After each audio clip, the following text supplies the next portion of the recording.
So it is September 23rd, 2020, 6:55 p.m. Eastern Standard Time in New York. I was leaving T-Mobile in Bayside to go get myself coffee because I needed coffee. I wanted Starbucks. But of course, I can't use the one in Bayside because of the false accusations of the Koreans that worked there that lied not only to corporate Starbucks, but also to the NYPD.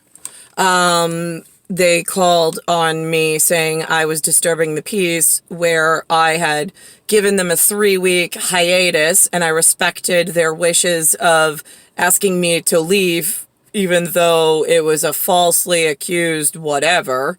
I respected the other employees that perhaps the one riled up the others so significantly that I wasn't getting involved in crazy. So I left. I then came back 3 weeks later just to say hi to the gentleman outside of Starbucks. So it's in the parking lot that is joint with other facilities.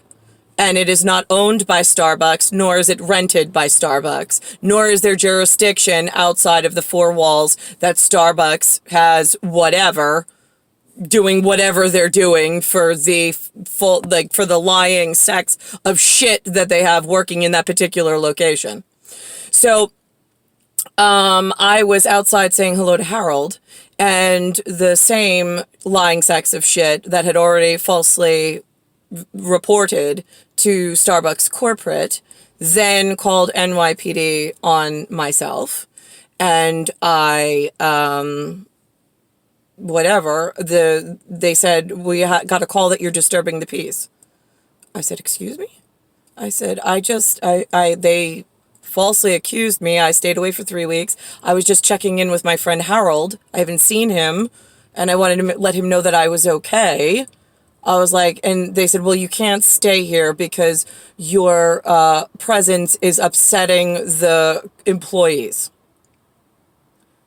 They reported that you were, and then they asked the other patrons that I was speaking to, updating them on that I was okay.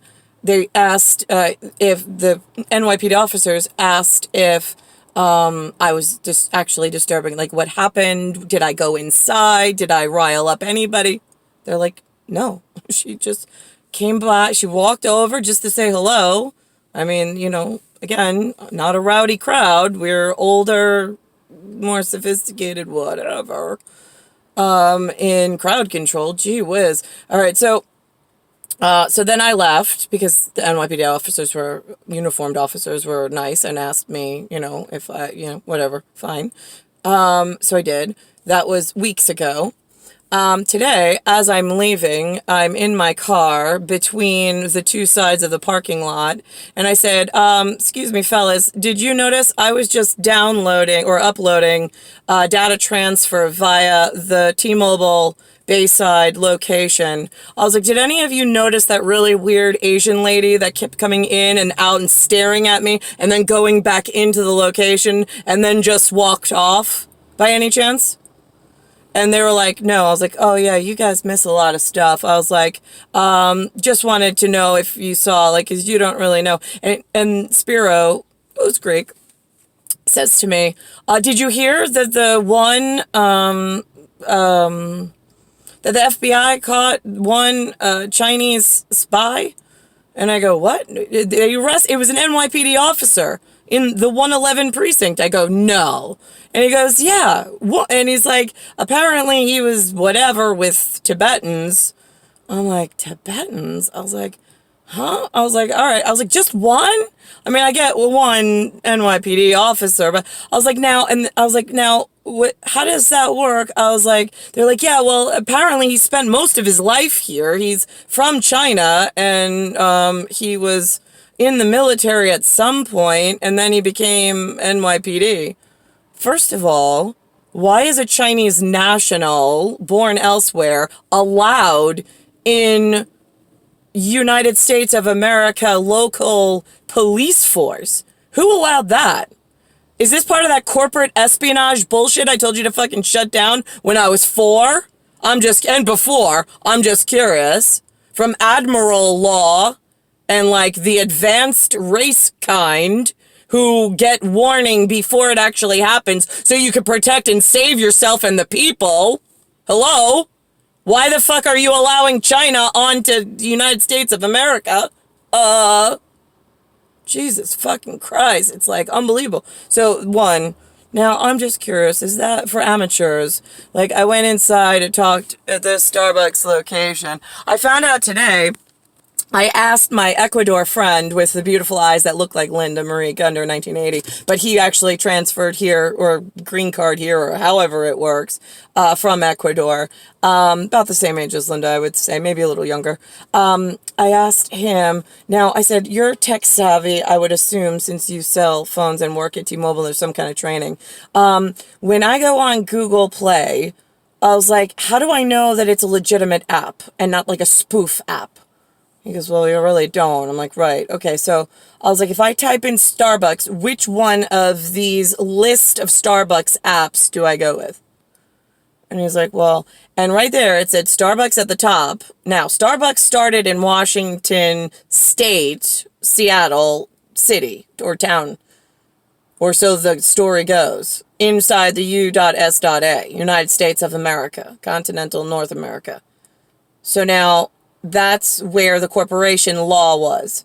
How did why did it go international? One, it doesn't need to be everywhere. And two, it said Hong Kong, Starbucks Hong Kong, Starbucks, I think China or something like that, and then Starbucks Kuwait.